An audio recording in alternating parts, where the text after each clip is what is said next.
اعوذ باللہ من الشیطان الرجیم بسم اللہ الرحمن الرحیم وہو الذی مرج البحرین، اور وہی ہے اللہ جس نے کہ دو دریا چلا دیے، دو روئیں چلا دی. ھذا عذب فرات، یہ ہے بہت ہی عمدہ خوش ذائقہ اور خوشگوار اور میٹھا پانی. وھذا ملح اجاج، اور دوسری رو چل رہی ہے کہ جو کڑوی اور نمکین پانی کی ہے. وجعلنا بینہما برزخا وحجرا مہجورا، اور ان کے مابین ہم نے پردہ لگا رکھا ہے، نظر نہیں آتا، اور ایک آڑ ہے، اوٹ ہے کہ وہ آپس میں ملتے نہیں ہیں. اللہ تعالیٰ کی یہ یعنی صنعائی ہے، اللہ کی قدرت ہے. هو الذی خلق من الماء بشرا، اور وہی ہے جس نے پانی سے بنایا انسان، فجعلہ نسبا وسحرا. اب یہاں پانی سے مراد منی بھی ہو سکتی ہے کہ جس سے ظاہر بات ہے کہ جو انسان کی تخلیق کا معاملہ ہوتا ہے، جو مشاہدے میں ہے لوگوں کے، وہ تو یہی ہے کہ گندے پانی سے تخلیق کا آغاز ہوتا ہے. فجعلہ نسبا وسحرا، اور پھر اس کے لیے ایک تو یہ کہ اس کے آباء و اجداد ہیں، نسب ہے اس کی، اور ایک سحرن سسرالی رشتے بیوی کے حوالے سے بھی. اب ظاہر بات ہے کہ جو ساس اور سسر ہے وہ بھی ایک طرح کے والد اور والدہ ہی ہیں. یہ بھی گویا کہ اللہ تعالیٰ نے ان کو وہی رتبہ عطا کیا ہے، اور اس طریقے سے رشتے جڑتے چلے جاتے ہیں. ورنہ تو یہ ہوتا کہ ایک ہی خاندان کے رشتے جو ہیں وہ چلے جا رہے ہیں اور آئسولیٹڈ ہونے تھے خاندان. لیکن یہ کہ جب یہ رشتے ہوتے ہیں شادی بیاہ سے تو وہ خاندانوں کے مابین ناطے بن جاتے ہیں، رشتے ہیں اور ناطے ہیں، اور اس طریقے سے تانا بانا جو ہے اس میں نوع انسانی کو اللہ تعالیٰ نے بن رکھا ہے. فجعلہ نسبا وسحرا وکان ربک قدیرا، اور آپ کا رب جو ہے وہ سب قدرت رکھنے والا ہے. وَيَعْبُدُونَ مِن دُونِ اللَّهِ مَا لَا يَنفَعُهُمْ وَلَا يَضُرُّهُمْ، اور وہ بندگی کرتے ہیں اور پرستش کرتے ہیں اللہ کے سوا ان کی جو نہ انہیں کوئی نفع پہنچا سکتے ہیں اور نہ نقصان. وَكَانَ الْكَافِرُ عَلَىٰ رَبِّهِ ظَهِيرًا، اور یہ کافر لوگ جو ہیں یہ اپنے رب کی طرف پیٹھ کیے ہوئے ہیں، انہوں نے ادھر تو پیٹھ کی ہوئی ہے، ادھر توجہ کرنی ہی نہیں. وَمَا أَرْسَلْنَاكَ إِلَّا مُبَشِّرًا وَنَذِيرًا، اور نہیں بھیجا ہم نے آپ کو مگر مبشر اور نذیر بنا کر. جو بھی حق کا راستہ اختیار کریں ان کو بشارت دیجئے، راح و ریحان و جنت النعیم، اللہ کی مغفرت اور رحمت کی بشارت. اور جو لوگ اس کو رد کر دیں، انکار کر دیں، ان کو خبردار کر دیجئے کہ پھر جہنم تمہارے لیے تیار ہے. قُلْ مَا أَسْأَلُكُمْ عَلَيْهِ مِنْ أَجْرٍ إِلَّا مَنْ شَاءَ أَنْ يَتَّخِذَ إِلَىٰ رَبِّهِ سَبِيلًا، ان سے کہہ دیجئے کہ میں نے تم سے آج تک کوئی اجرت نہیں مانگی. میں نے کبھی تم سے، میں جو تمہیں یا قرآن سناتا ہوں، یہ جو شاعر لوگ آتے ہیں قصیدے پڑھتے ہیں تو کچھ انعام چاہتے ہیں. یہ سامر جو آتے ہیں جو کہانیاں سناتے ہیں راتوں کو، سامرن بہی تہجرون جو ہے، تو اس کا معاملہ کیا، وہ بھی تم سے انعام. میں نے کبھی تم سے کوئی مانگا ہے؟ میں خلوص و اخلاص کے ساتھ تمہاری خیر خواہی میں یہ کام کر رہا ہوں. قل ما أسألكم عليه من أجر إلا من شاء أن يتخذ إلى ربه سبيلا، سوائے اس کے کہ میں یہ چاہتا ہوں کہ جو بھی تم میں سے چاہے، جسے بھی توفیق ہو جائے، وہ اپنے رب کی طرف راستہ اختیار کر لے، رب کے راستے پر آ جائے. گویا کہ میرا تو اگر کوئی اجر بھی ہے تو یہی ہے، مجھے اگر کوئی شے تمہاری طرف سے مطلوب ہے تو بس یہی مطلوب ہے کہ تم سیدھے راستے پر آ جاؤ. مجھے اور کچھ اپنی ذاتی کوئی منفعت، میری کوئی ذاتی غرض نہیں. وَتَوَكَّلْ عَلَى الْحَيِّ الَّذِي لَا يَمُوتُ، اور اے نبی آپ توکل کیے رکھیے اسی ہستی پر کہ جو الحی ہے، الحی القیوم، جو کہ زندہ ہے اور زندہ جاوید ہے. الذی لا یموت، جسے کبھی مرنا نہیں ہے، جس پر کبھی موت وارد نہیں ہوگی. وَسَبِّحْ بِحَمْدِهِ، اور اس کی حمد کے ساتھ آپ تسبیح کیجئے. وَکَفَىٰ بِهِ بِذُنُوبِ عِبَادِهِ خَبِیرًا، اور اپنے بندوں کے گناہوں سے وہ کافی ہے باخبر ہونے کے اعتبار سے. یعنی آپ یہ نہ سمجھیے کہ یہ جو کچھ کر رہے ہیں یہ کہیں ایسا نہ ہو کہ ان کے معاملات جو ہیں کہ ریکارڈ نہ ہو رہے ہوں، انہیں بھرپور سزا نہ ملے. ان کا ایک ایک کرتوت ہمارے پاس ریکارڈ ہو رہے ہیں، اور ان کے تمام چیزیں جو ہیں ان کا ان کو بھرپور جواب دینا پڑے گا اور بھرپور بدلہ انہیں ملے گا. الذی خلق السماوات والارض وما بینہما فی ستۃ ایام، وہی کہ جس نے پیدا کیا آسمانوں اور زمین کو اور جو کچھ کہ ان کے مابین ہے 6 دنوں میں. ثم استوى علی العرش، پھر وہ متمکن ہو گیا عرش پر، تخت پر. الرحمن، وہ رحمان ہے. فاسأل بہ خبیرا، تو ذرا پوچھو، کوئی ہے کہ جو اس کی خبر رکھتا ہو، جو اس کے بارے میں معلومات رکھتا ہو، ان سب سے پوچھو اس رحمان کی صفات کیا ہیں، اس رحمان کی شان کیا ہے. جاؤ تم تلاش کرو. یہ جو کبھی ہم پڑھا کرتے تھے ہائی اسکول میں ہمارے زمانے میں کہ مجھ کو ہے تیری جستجو، مجھ کو تیری تلاش ہے، خالق میرے کہاں ہے تو، مجھ کو تیری تلاش ہے.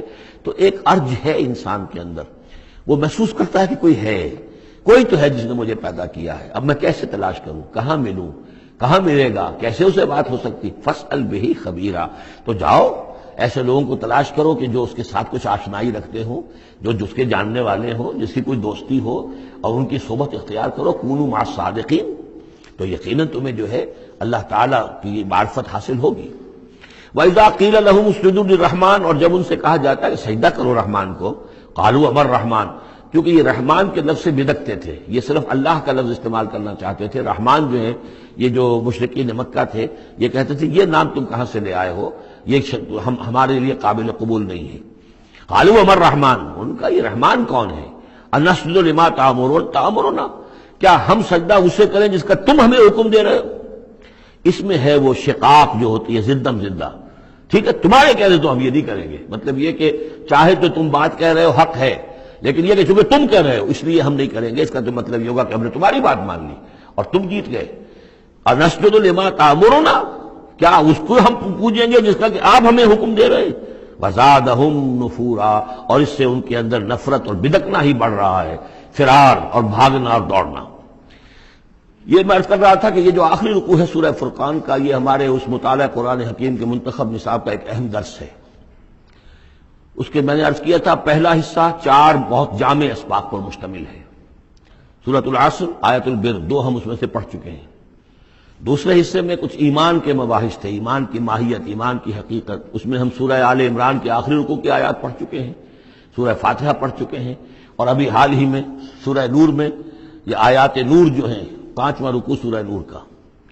تیسرا حصہ ہے اس کا عمل صالح کی تشریح پر۔ تو عمل صالح کے ضمن میں سب سے پہلے مرحلہ آتا ہے انفرادی شخصیت، انفرادی سیرت و کردار۔ اس کا سب سے پہلا سبق وہ تھا جو ہم پڑھ چکے ہیں سورہ مومنون کے شروع میں، وہ 11 آیات۔ تعمیر سیرت کی اساسات کیا ہیں، کن چیزوں پر، کن بنیادوں پر جو اللہ چاہتا ہے کہ ایک بندہ مومن کی سیرت جو ہے وہ تعمیر ہو، وہ کن اساسات پر ہوگی۔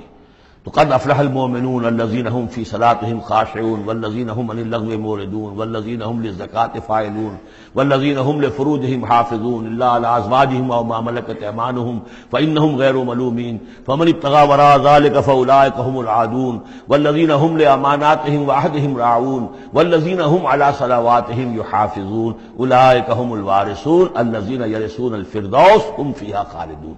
تو یہ تو گویا کہ اساسات ہیں۔ اب یہ کہ وہ پوری تعمیر شدہ شخصیت، میچور بندہ مومن، پوری تعمیر شدہ شخصیت، اس کے خد و خال کیا ہوں گے، وہ ہیں کہ جو اس رکوع میں آ رہے ہیں۔ ایک میچور بندہ مومن کی شخصیت جو ہے اس کے کیا خصائص ہیں، کیا اوصاف ہیں۔ لیکن اس سے پہلے 2 آیات کے اندر ایمان کے ضمن میں جو قرآن مجید کا جو فطری طرز استدلال ہے اس کا خلاصہ آ گیا ہے۔ تبارک الذی جعل فی السماء بروجا، بہت بابرکت ہے وہ ذات جس نے کہ آسمان میں برج بنائے، وجعل فیہا سراجا وقمرا منیرا، اور اس میں رکھ دیا ایک چراغ اور چاند جو کہ روشن ہے۔ اب یہاں نوٹ کیجئے کہ سورج کو سراج کہا ہے۔